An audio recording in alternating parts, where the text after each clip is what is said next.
प्रारब्ध के सभी दर्शकों को मेरा नमस्कार। मेरा नाम संदीप आर के सिंह और आज हमारे साथ हैं अनिल सिंह सर। अनिल सर, स्वागत। राम राम। जय श्री राम संदीप जी, सभी दर्शकों को भी जय श्री राम जी दर्शकों, आज का जो हमारा विषय है, मैं तुरंत आपको विषय तो जरूर बताता हूँ। वो विषय है हम एक हिंदी साहित्य की अद्भुत किताब है, कालजयी रचना है। इसका नाम है राग दरबारी। ठीक है। और अनिल सर के साथ हम लोग की अक्सर इस किताब के बारे में बातचीत होती रहती है। इसके इंसिडेंट्स हैं और कई लोगों ने हो सकता है आपने पढ़ी भी हो, तो एक रिविजिट बनता है। और हमारी तरफ से हिंदी के या किसी भी किताबों पर भी हमारी बातचीत जो है आगे होगी, फिल्मों पर होगी, कई अन्य विषयों पर भी होगी। और इससे बेहतर शुरुआत करने के लिए कोई किताब नहीं है, क्योंकि अद्भुत है। और अनिल सिंह सर के तो मतलब रटी हुई है, जिसको कहा जाता है, कंठस्थ है ये किताब। तो इसके क्या खास बात ये है कि थोड़ी सी भूमिका हम बता देते हैं क्या है। शिवपालगंज करके एक जगह है, गांव है, जो कि देहात की मतलब मेन शहर से थोड़ा सा आगे जाके एक देहात है, जहाँ पे लोकल पॉलिटिक्स है। वहाँ पे आपस में लोग हैं और प्रधान हैं, और इस तरीके की जो गांव की संरचना है, पर रोमांटिसाइज्ड नहीं है, सटायर है। आपको असली लोगों का एक्चुअल कैरेक्टर दिखता है, जो आपको वाकई में वहां मिलते हैं लोग। और ह्यूमर के नाम पे तो अद्भुत ह्यूमर है इस किताब में, और बहुत सारी सीख भी है, बहुत सारी चीजें हैं। तो अनिल सिंह सर, सबसे पहले तो मैं आपसे जानना चाहता हूँ, आपका क्या टेक है इस किताब को लेकर? ये क्या है? आप दर्शकों को कैसे इंट्रोड्यूस करेंगे इस किताब? आप कैसे चाहेंगे कि ये दर्शक जिन्होंने नहीं पढ़ी वो जरूर पढ़े? जी देखिए संदीप जी, पहले तो धन्यवाद इतने बढ़िया विषय पर मेरा चयन करने के लिए, चर्चा के लिए। अपनी तरफ से मैं ये कहना चाहूंगा कि केवल हिंदी साहित्य में ही नहीं, विश्व साहित्य में भी इस प्रकार की किताब जो है कोई दूसरी नहीं है। मैंने अपने जीवन काल में, जिन्हें भी हम क्लासिक्स कहते हैं, वो चाहे रूसी उपन्यासकारों के उपन्यास हों, लियो टॉल्स्टॉय, फेदोर दोस्तोयेव्स्की वगैरह के, या अंग्रेजों के लिखे हुए सोमरसेट मॉम टाइप के लेखकों के उपन्यास, मूल नहीं तो उनका हिंदी अनुवाद ही सही, लगभग आप नाम लीजिए, मैंने पढ़ रखे हैं सारे सारे लगभग। लेकिन इस प्रकार की पुस्तक जो है वो मेरे सामने से नहीं गुजरी। इसकी लोकप्रियता का ये हाल है कि ये 1964 में ये किताब प्रकाशित हुई पहली बार, और आज लगभग 60 साल के बाद इसके 52 संस्करण तो मैं देख चुका हूँ। हो सकता है 52 से आगे भी प्रकाशित हुए हों। तो इतने ज्यादा एडिशन जो है किसी एक क्लासिक किताब के, जो कि निश्चित रूप से क्लासिक है, ज्ञानपीठ पुरस्कार जो है ये तो 1968 में मिल गया था इस पुस्तक को। तो और किसी किताब के छपे हो मेरी जानकारी में नहीं है। मैं तो इसको रामचरितमानस के समकक्ष रखता हूँ। कोई रामचरितमानस की बेअदबी इसको न समझे, एक मामले में कम से कम अवश्य उसके समकक्ष है कि इसमें जो कुछ भी लिखा हुआ है, यद्यपि 60 साल पहले लिखा हुआ है, लेकिन आज भी अगर उसको पढ़ा जाए तो आदमी को लगता है कि इसके जो पात्र हैं ये तो हमारे इर्द गिर्द चारों तरफ यही लोग घूम रहे हैं। बिल्कुल आज का ही जो परिदृश्य है वो उसको दिखाई देता है अपने सामने। तो इस लिहाज से, जैसा कि आपने शब्द इस्तेमाल किया कालजयी, तो समय के परे निकल जाने वाली ये पुस्तक है। 60 साल पहले आपने पढ़ी हो या आज पढ़ें, आज पहली बार पढ़ें या 100वीं बार पढ़ें, आपको ये उतना ही आनंद देती है जितना कि रामचरितमानस। जैसे रामचरितमानस के बारे में तुलसीदास ने कहा है कि एक बार पढ़ करके जो समझ गया उसको तो समझिए कि आनंद मिला ही नहीं, उसका रस विशेष जाना तिन्ना ही। उसी तरीके से अगर राग दरबारी पढ़ करके आपको लगता है कि एक बार में बस हो गया, तो आपने नहीं समझा, फिर उसको आपको दोबारा तिबारा पढ़ना पड़ेगा, तब आपको समझ में आएगा कि उसका मैसेज क्या है। और उसका मैसेज देखिए, आजकल जिस माहौल में हम लोग रह रहे हैं, थोड़ा सा उदासी का माहौल है। भारतीय जनता पार्टी एक तरीके से देखा जाए चुनाव हार गई है, उसके समर्थकों में बड़ी निराशा है। तो मैं ये पॉइंट आउट अवश्य करना चाहूंगा कि इस किताब को एक खास एंगल से अगर आप पढ़ेंगे तो आप देखेंगे कि भयंकर निराशा व्याप्त हो जाती है आपके मन में कि कहीं से कोई उम्मीद की किरण नहीं है। शिवपालगंज नाम का एक गांव है जहां पर हमारा, उसको कथानायक कहना कहाँ तक उचित है मैं नहीं जानता, मगर वो एक उसको एक बनाया है, मीडियम ऑब्जर्वर बनाया है लेखक ने, रंगनाथ नाम के एक कैरेक्टर को। तो हमारा जो ऑब्जर्वर है वो रंगनाथ पहुंच ये शिवपालगंज पहुंचता है और पहुंच करके जो कुछ वो देखता है उसका वर्णन करता है वो। अब शिवपालगंज में जो है एक गांव सभा है, पंचायत है और एक स्कूल है, कोऑपरेटिव सोसाइटी है, मतलब ये प्रगतिशीलता के जितने भी लक्षण जो बताए जाते हैं सब कुछ है। मगर वो सब किस तरीके से चल रहा है वो देखने लायक चीज, वो पढ़ने लायक चीज है। और पढ़ने के बाद जो है आपको लगता है कि यार ये तो ऐसे ही चलता रहा है, शुरू से ऐसे ही चलता रहा है और ऐसे ही चलता रहेगा। ये इसका नाम राग दरबारी इसलिए है क्योंकि ये दरबार का राग है। हुँ, परिवार ये शिवपालगंज में एक वैद्य जी नाम के चरित्र हैं जिनके बारे में हुँ, लिखा भी गया है कि वैद्य जी थे, हैं और रहेंगे। तो वैद्य जी का जो है वो दरबार लगता है। हुँ, तो उनके दरबार का जो है वर्णन है, उनके दरबार किस तरीके की चर्चाएं होती हैं, क्या क्या होता है। वो पूरी राजनीति को संचालित करते हैं अपने दरबार से। और कुल मिला हुँ, जुला करके जो उनका लक्ष्य है वो यही है कि सारे जो इंस्टीट्यूशंस हैं उनके ऊपर कब्जा कर लिया जाए। ग्राम सभा ये हुँ, उनका कॉलेज तो उन्हीं का स्थापित किया हुआ, कॉलेज के मैनेजर वो हैं ही, थे, हैं और रहेंगे। कोऑपरेटिव यूनियन पर भी वो कब्जा कर लेते हैं हुँ, और एक एक करके ग्राम पंचायत पे कब्जा कर लेते हैं। उनका कब्जा होता चला जाता है और अगर उनका कब्जा नहीं होता है तो उनके प्रतिद्वंदी का कब्जा हो जाएगा, जो कि उनसे भी गया बीता आदमी है, उससे भी कोई उम्मीद नहीं है। तो बेसिकली एक मतलब नाउम्मीदी का वातावरण इस पुस्तक से बनता जरूर है, लेकिन पूरी बात जिस तरीके से कही गई है वो पढ़ करके मतलब आनंद आ जाता है। मैं उतना जो है शिष्ट हास्य जी, और आपको दुनिया में किसी किताब में जो है देखने को नहीं मिलेगा। सर जी मैं थोड़ा-सा दर्शकों को आपने बड़ी सही बात कही कि हम एक्सप्लेन कर रहे हैं चीज़ों को, थोड़ा-सा हम वाक़ई में इसको क्या कहते हैं, इंट्रोड्यूस भी करते हैं। कुछ एक जो कटाक्ष लिखे गए हैं, जैसे अदालतों के बारे में भी लिखा गया है कि अदालतों में मुकदमे चलते रहते हैं। तो पहली एक लाइन है कि पुनर्जन्म के सिद्धांत की इजाद दीवानी की अदालतों में हुई है, ताकि वादी और प्रतिवादी इस अफसोस को लेकर न मरे कि उनका मुकदमा अधूरा ही पड़ा रहा। इसके सहारे वो सोचते हुए चैन से मर सकते हैं कि मुकदमे का फैसला सुनने के लिए भी अगला जन्म तो पड़ा ही है। तो वैद्य जी की बैठक के बाहर चबूतरे पर जो आदमी, हाँ, तो एक ये बात, और इसी में फिर वकीलों के लिए एक बड़ी अद्भुत बात कही गई है कि हाई कोर्ट की वकील जो है किस प्रकार से एक-एक कोई कहता है कि चलिए मैं वो अलग से ढूँढ के पढ़ के आपको बताता हूँ। कहते हैं कि हाँ, हाई कोर्ट सुप्रीम कोर्ट की शौकीनी सबके बूते की बात है। एक-एक वकील करने में 100-100 वेश्या पालने का खर्चा रंडी है। पालने का खतरा है, खर्चा है, जी, सही है। तो खैर मैं वो शब्द इस्तेमाल नहीं करना चाह रहा था। तो और लिखा हुआ और है तो उसमें इस्तेमाल करने की क्या हाँ, हाँ वो कोर्ट है। और एक एक उसमें कैरेक्टर है लंगड़। तो लंगड़ से कोई आदमी पूछता है कि भाई तुम्हारा नाम क्या है? तो कहता है लंगड़। तो कहता है नहीं, कुछ तो नाम होगा ना जो माँ-बाप ने रखा होगा। तो लंगड़ 2 मिनट सोच के कहता है लंगड़ प्रसाद। तो वो लंगड़ के साथ ये है कि वो एक तहसील से उसको नकल निकलवानी है, एक वकील साहब की मदद से। नकल मिलने का क्या है कि 2 रुपया लगता था, तो किसी वकील ने जो रेट बढ़ा दी, क्या कि थोड़ा-सा रेट बढ़ेगा। तो लंगड़ ने कहा भई हम तो कानून से निकलवाएँगे, फिर पैसा देके नहीं निकलवाएँगे।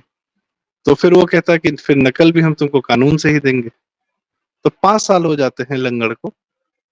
कभी कोई उसकी अर्जी में कोई दिक्कत निकाल दी जाती, कभी तो वो कह रहा है कि मैं भी कानून से ही निकलवाऊँगा, और वो वकील कह रहा है मैं भी कानून ही तुमको जो है वो नकल दूँगा। लेकिन 5 साल में लंगड़ को नकल नहीं मिलती है, ना वो पैसा देता है ना उसको।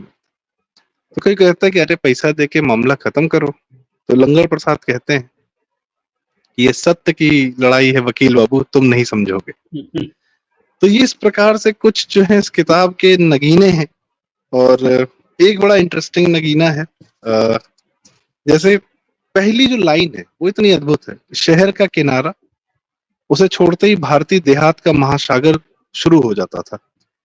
वहीं एक ट्रक खड़ा था, उसे देखते ही यकीन हो जाता था इसका जन्म केवल सड़कों के साथ बलात्कार करने के लिए हुआ है। जैसे कि सत्य के होते हैं, इस ट्रक के भी कई पहलू थे। तो इस तरीके से जब आप पढ़ना शुरू करते हैं तो पहली लाइन से ही किताब आपको अपने अंदर खींच लेती है। और एक इंसिडेंट और सुना के फिर मैं आपके पास आता हूँ अनिल सर। होता क्या है, थाने में मतलब गांव में एक थाना है, वहां दरोगा जी सोए हुए हैं। तो दरोगा जी ने ऊँघने के लिए पलक बंद करना चाहा, पर तभी उनको रुप्पन बाबू आते हुए दिखाई पड़े। वे भुनभुनाए कि पलक मारने की फुर्सत नहीं है। रुप्पन बाबू के आते हुए कुर्सी से खड़े हो गए। विनम्रता सप्ताह बहुत पहले बीत जाने के बावजूद उन्होंने विनम्रता के साथ हाथ मिलाया। रुप्पन बाबू ने बैठते ही कहा, रामाधीन के यहाँ लाल स्याही से लिखी हुई एक चिट्ठी आई है, डाकुओं ने 5,000 रुपया मांगा। लिखा है अमावस की रात को दक्षिण वाले टीले पर डैश डैश डैश। दरोगा जी मुस्कुराकर बोले, ये तो साहब बड़ी ज्यादती है। कहाँ तो पहले के डाकू नदी पहाड़ लांग कर घर पर रुपया लेने आते थे, अब वो चाहते हैं कि कोई उन्हीं के घर जाकर रुपया दे आवे। रुपन बाबू ने कहा, हाँ जी हाँ, वो तो देख रहा हूँ, डकैती ना हो गई, रिश्वत हो गई। तो दरोगा जी ने भी उसी लहजे में कहा, रिश्वत चोरी डकैती अब तो सब एक हो गया है, पूरा समाजवाद है। खैर, तो कहने का मतलब ये है कि किस तरीके से एक बेसिक घटना को और रिश्वत को कितना बढ़िया जस्टिफाई किया गया है, और कैरेक्टर्स के माध्यम से, डायलॉग्स के माध्यम से कि डकैती डालने वाला चाहता है कि मेरे घर पे पैसा दे के जाओ, उसको रिश्वत कहते हैं। तो है डकैती का ही रूप। अनिल सर, और कुछ इंट्रोड्यूस करिए इस किताब से, कैरेक्टर से, कहानी से थोड़ा बहुत जी। देखिए, उन लोगों को जिन्होंने किताब पढ़ी नहीं है, उनको पढ़ने के लिए अगर केवल प्रेरित करने की बात हो, तो उनको खाली गूगल पे जा करके टाइप करना चाहिए, राग दरबारी वन लाइनर्स। तो ऐसे ऐसे वन लाइनर्स उनको मिलेंगे कि मजा आ जाएगा उनको। 10-20 पढ़ने के बाद फिर उनकी अपने आप ही इच्छा होगी कि इस पुस्तक को पढ़ा जाए। मुझे स्वयं ये पुस्तक जो है 1981 में मेरे एक मित्र ने दी थी पढ़ने के लिए। मैं उनका एहसान मानता हूँ अभी भी। जब भी कभी उनसे बात होती है, मैं बताना नहीं भूलता कि आप वो व्यक्ति हैं जिन्होंने मुझे इंट्रोड्यूस कराया इस किताब से। उनका नाम भी ले लेता हूँ। उनका नाम अश्विनी कुमार गोयल है। अगर वो सुन रहे हो तो फिर से मैं उनके प्रति जो है कृतज्ञता जाहिर करता हूँ। तो रात को करीब 10 बजे मैंने इसको पढ़ना शुरू किया और सुबह 7 बजे पढ़ करके रख दिया मैंने। तो इस प्रकार से जो है एक सिटिंग में पढ़ी जाने वाली ये पुस्तक है। और मुझे याद नहीं आता, एक्सेप्ट फॉर अभी जवानी के दिनों में जेम्स हेडली चेज वगैरह के उपन्यास जो है पढ़ा करते थे। वो भी ऐसे होते थे कि एक बार पढ़ना शुरू कर दिया तो फिर रोक नहीं सकते बीच में। तो उनको अगर छोड़ दिया जाए तो दूसरी कोई भी किताब जो है ऐसी मुझे याद नहीं आती कि बस एक बार पढ़ना शुरू किया तो नींद वींद सब, भूख प्यास सब छोड़ छाड़ करके जो है इसी में लगे रहे। तो ये तो इस प्रकार की पुस्तक है। अब गांव में जो लोग रहे हैं, थोड़ा बहुत ग्रामीण जीवन से जिनका वास्ता पड़ा है, वो बताएंगे कि गांवों का जिस प्रकार से वर्णन उन्होंने किया है, वैसा मुझे माफ करेंगे जो बहुत ही शुद्धतावादी लोग हैं, जो हास्य को साहित्य मानते ही नहीं है, उनके प्रति क्षमा याचना के साथ मैं कहना चाहूंगा कि मुंशी प्रेमचंद जैसे ख्यात नाम कथाकारों ने भी जो है इतना सही डिस्क्रिप्शन जो है वो गांव का नहीं दिया है जितना इन्होंने दे दिया है। अब जैसे छोटी सी बात है, आजकल तो मोदी जी ने जो है वो जगह जगह शौचालय बनवा दिए हैं। उनको इज्जत घर वगैरह कहा जा रहा है, जहाँ पर महिलाएं जो हैं वो अपनी नृत्य की जो क्रियाएं हैं वो बिना एक्सपोज हुए कर सकती हैं। परंतु ये आज की बात है, कोई बहुत पुरानी बात नहीं है ये। उस जमाने में तो भाई ऐसे ही था, खुली हवा में सारा कार्यक्रम होता था। तो आ, अब उसमें एक एपिसोड है जिसमें रंगनाथ और जो वहां पे इंटर कॉलेज है, छंगामल विद्यालय इंटर कॉलेज, उसके प्रिंसिपल साहब जो है वो बस शाम को यूं ही घूम रहे हैं। तो वो लिखते हैं कि दूर से उनको कुछ गठरियां जैसी दिखाई पड़ी। वो गठरियां न होकर के कुछ महिलाएं थी जो लगे मतलब वायु सेवन तो कर ही रही थी और लगे हाथ मलमूत्र का विसर्जन भी कर रही थी। तो उनको देखते ही वो खड़ी होकर के उनको गार्ड ऑफ ऑनर जैसा देने लगी, और वो लोग जो है वो बिल्कुल इसको सामान्य घटना समझ करके बिल्कुल ऐसे निकल गए निष्क्रिय भाव से। तो इस प्रकार की चीजें हैं, शहर वाले तो नहीं समझ पाएंगे, लेकिन जो गांव में रहे हैं उनको अच्छी तरह से समझ में आएगा। किताब जो है देखिए, किताब में देखा जाए तो कोई कहानी के नाम पर कुछ भी नहीं है। ये किताब जो है वो बनारस हिंदू यूनिवर्सिटी सहित कई यूनिवर्सिटीज के एमए हिंदी के कोर्स में चलती रही। तो जब कोर्स में किताब होती है तो उसके ऊपर जो है तरह तरह के सवाल जवाब होते हैं। मेरा कई लड़कों से मेरी बात हुई है, पढ़ने वाले लड़के थे, पढ़ तो जाते हैं, किताब कोर्स में है, हाथ में आ गई, एक बार में पढ़ गए, लेकिन पढ़ लेने के बाद जो उसके ऊपर जो सवाल पूछे जाते हैं इम्तहानों में, उस पर उनके जवाब देने में अच्छे अच्छे लोगों के छक्के छूट जाते हैं। अब किताब में किताब के ऊपर सवाल इसी तरह के होते हैं, वो किताब का नायक कौन है, इस पे चर्चा कीजिए। नायिका कौन है, नायिका तो है ही नहीं कोई, खैर चर्चा कीजिए। तथ्य क्या है किताब का, क्लाइमेक्स कहाँ है किताब का। तो ये सब जो प्रश्न है ये मतलब बिल्कुल अंतहीन है, इस पर तो कितनी भी बहस हो सकती है। किताब में जो है छोटे छोटे कुछ एपिसोड्स हैं जो कि एकदम स्वतंत्र हैं, एक से दूसरा जो है कनेक्टेड है नहीं, वो कैरेक्टर जरूर कॉमन है, लेकिन स्वतंत्र एपिसोड से बनी हुई किताब है। आप एक एपिसोड पढ़ के उसका पूरा आनंद ले सकते हैं। उसका एक एपिसोड मैं बताता हूँ आपको, इसका कि कोई देखा जाए तो मूल जो कहानी है उससे कोई ज्यादा संबंध नहीं है। उस एपिसोड में रंगनाथ और प्रिंसिपल साहब जो है वो टकरा जाते हैं एक पान की दुकान पर, और वहां से घूमना शुरू करते हैं, काफी लंबा चक्कर काटते हैं और उनकी बातचीत हो रही है। तो प्रिंसिपल साहब की एक ब्यूटी ये है, और ये आपको पहली बार किताब पढ़ने में नहीं दिखाई देगी, आप दो तीन बार पढ़ लेंगे तब आपको समझ में आएगा कि प्रिंसिपल साहब जो है वो बात चाहे जहां से शुरू करें, ले जाकर के खत्म वो खन्ना मास्टर के ऊपर ही करते हैं। खन्ना मास्टर खन्ना मास्टर उनके कॉलेज में पढ़ाने वाले एक टीचर हैं, और उनको अपना प्रतिद्वंदी मानते हैं। उनको लगता है प्रिंसिपल साहब से वो ज्यादा काबिल हैं, तो इसलिए उनको वाइस प्रिंसिपल होना चाहिए। तो अब जो है वो कहीं से स्टार्ट करें, खन्ना मास्टर के ऊपर वो खत्म करते हैं। इस एपिसोड में जिसकी मैं चर्चा कर रहा हूं, बात शुरू होती है पाब्लो पिकासो से, और पिकासो से होते हुए उसके बाद जो है वो प्रोफेसर बनर्जी, प्रोफेसर भंडारकर, और कहां कहां से होते हुए लास्ट में आकर के जो है खन्ना मास्टर के ऊपर वो गिरा देते हैं। और इस बीच में इतनी मजेदार बातें होती हैं। प्रिंसिपल साहब का एक डायलॉग मैं आपको सुना रहा हूं, देखिए आपको आनंद आ जाएगा। वो कहते हैं कि जैसे बुद्धिमत्ता एक वैल्यू है, वैसे ही बेवकूफी भी अपने आप में एक वैल्यू है। बेवकूफ की बात तुम चाहे मान लो चाहे काट दो, उससे न उसका कुछ बनता है न बिगड़ता है। वो बेवकूफ है और बेवकूफ ही रहेगा। इसलिए मेरी सलाह यह है बाबू रंगनाथ कि बेवकूफ को कभी न छेड़ो। अब देखिए कितनी बड़ी बात जो है, कितने हल्के फुल्के ढंग से प्रिंसिपल साहब ने कह दी है। और उसी घूमने के क्रम में जो है वो अवधि की 3 कहावतें सुनाते हैं। अगर आपको तीनों कहावतें याद हो तो आप ही सुना दीजिए, नहीं तो थोड़ी देर में मैं बोल दूंगा उसको। अवधि की नहीं 3 नहीं, कहावतें। आप सुनाए सर जी। पहली कहावत तो यह है कि जैस पशु तस तैस बंधना।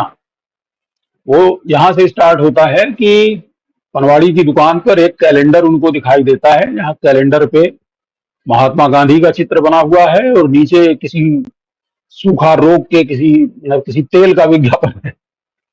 तो तो रंगनाथ कहता है कि तस्वीर देखी आपने? देखते ही जो है बनाने वाले को सब झूठे लगाने की इच्छा होती है। तो प्रिंसिपल साहब कहते हैं कि तस्वीर देहाती इलाके के माफिक है, तेली तमोली के दुकान पर कोई पिकासो थोड़ा ही लटकाएगा। तो पहली कहावत, जैस पशु तैस बंधना, जैसी दुकान है वैसा उसका विज्ञापन है। जी। उसके बाद फिर वो आगे चलते हैं, वो अपनी कहानी सुनाते हैं वो कि तुम लोग समझते हो कि मैं बेवकूफ हूँ, हर एक के आगे हैं करता रहता हूँ। इसी क्रम में वो बेवकूफ वाला जो मैंने आपको सुनाया, बेवकूफी बुद्धिमत्ता वाला, वो सुनाते हैं।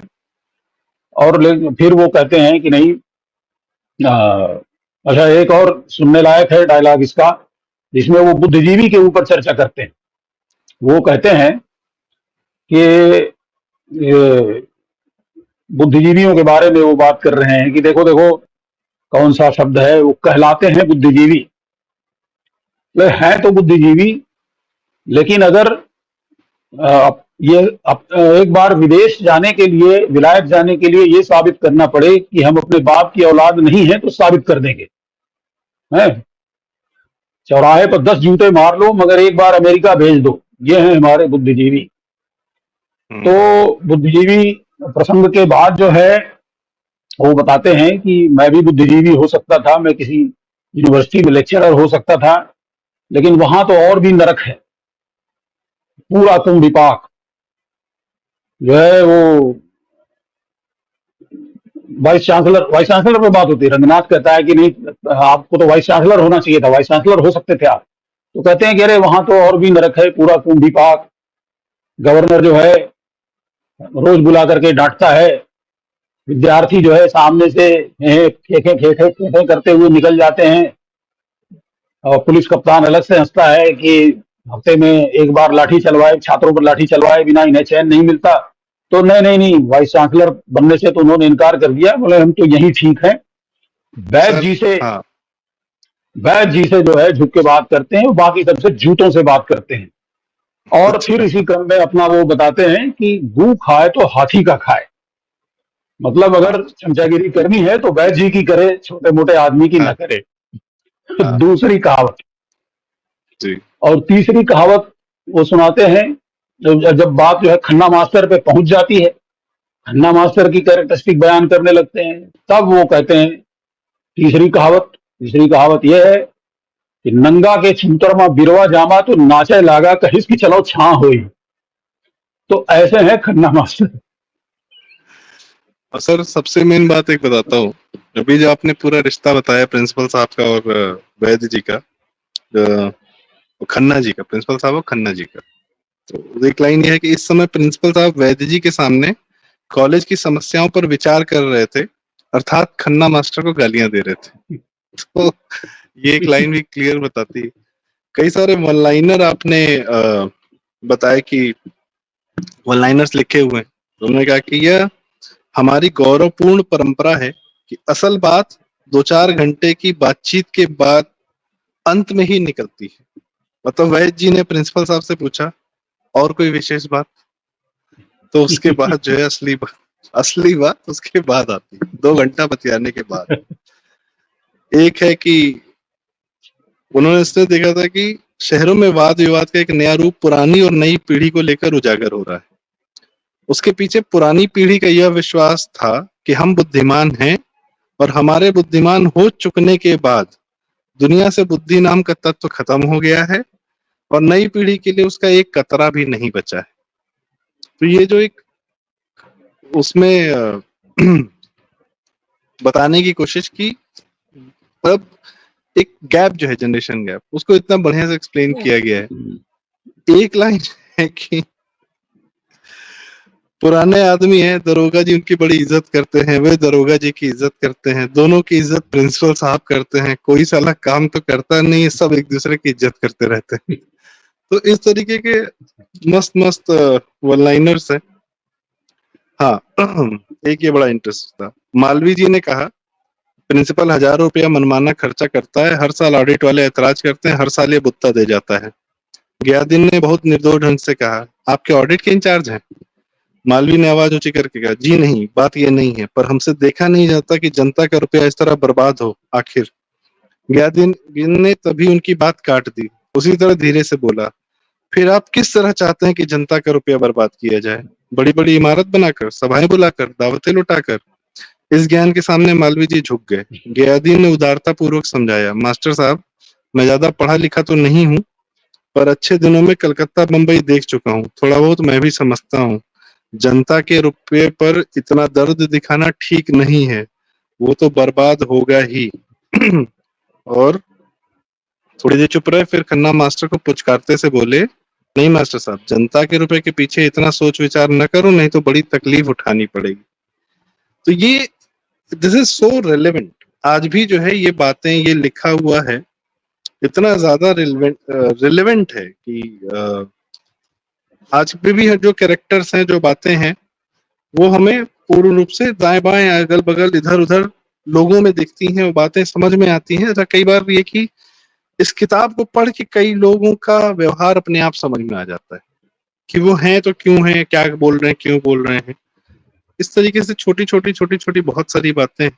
और अब कहाँ से ढूंढा जाए और क्या आपको सुनाया जाए, ये है कि एक अनुभव है, इस किताब का एक अनुभव लेना जीवन में बड़ा आवश्यक है।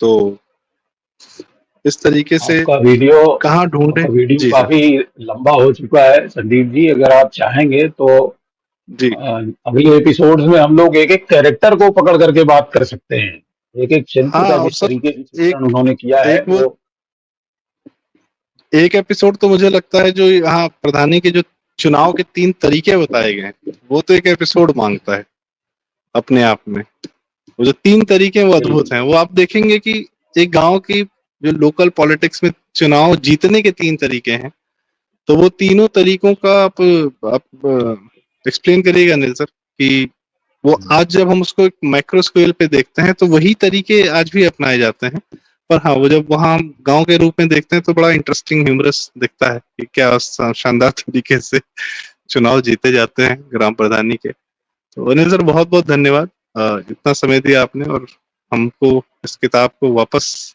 मतलब आपके कहने पे when I went back to this book, तो it was amazing experience for me again. दोबारा पढ़ के बड़ा अच्छा लगा।